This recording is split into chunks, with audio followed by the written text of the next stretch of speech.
Assalamualaikum warahmatullahi wabarakatuh. Sebelumnya, perkenalkan nama saya Aprilia Gita Puspitasari, kelas PGMIA NIM 203180014.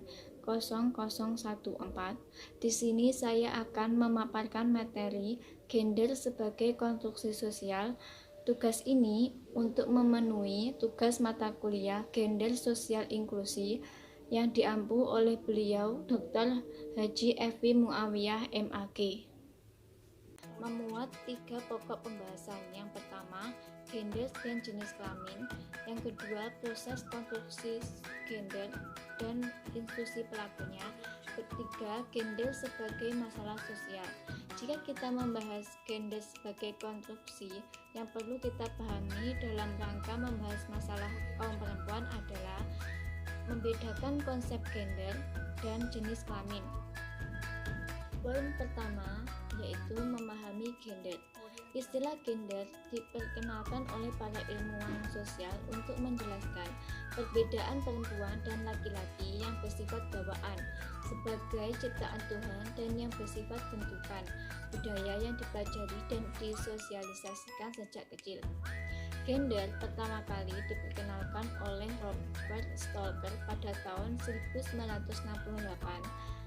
untuk memisahkan pencirian manusia yang bersifat sosial budaya dengan pencirian yang bersifat biologis. Secara etimologi, bahasa kata gender berasal dari bahasa Inggris. Gender berarti jenis kelamin, sedangkan menurut bahasa Arab, gender sebagai muzakkar yang menunjukkan laki-laki dan mu'annas yang menunjukkan perempuan.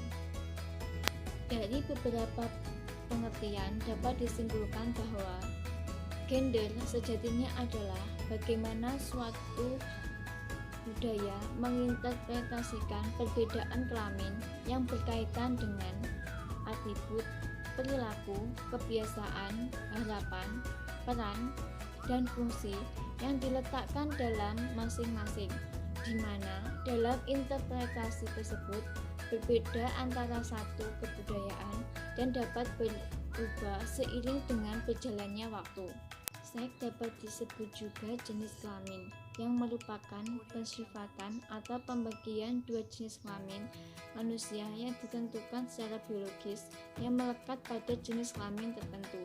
Jadi dapat disimpulkan bahwa istilah seks lebih banyak berkonsentrasi pada aspek biologis seseorang yang meliputi perbedaan komposisi kimia dan hormon dalam tubuh, anatomi fisik, reproduksi, dan karakteristik biologis lainnya. Bahasan kedua yaitu proses konstruksi gender dan institusi pelakunya. Dalam proses konstruksi gender dapat dilihat dari teori Berger dan Luhmann berlangsung melalui interaksi sosial yang dialektis dari 3 bentuk realitas yang terjadi anti konsep, yaitu subjective reality, symbolic reality, dan objective reality. Institusi pelaku konstruksi gender yaitu laki-laki dan perempuan. Dalam kategori ini, konstruksi terletak pada identifikasi harapan dan nilai-nilai budaya individu yang disosialisasikan menjadi laki-laki dan perempuan. Bahasan ketiga, gender sebagai masalah sosial. Dalam perbedaan gender melahirkan peran yang tidak menimbulkan masalah, tetapi yang menjadi masalah dan perlu dipergugat, yaitu menggerakkan analisis gender yang merupakan struktur ketidakadilan yang ditimbulkan dalam peran gender dan perbedaan gender.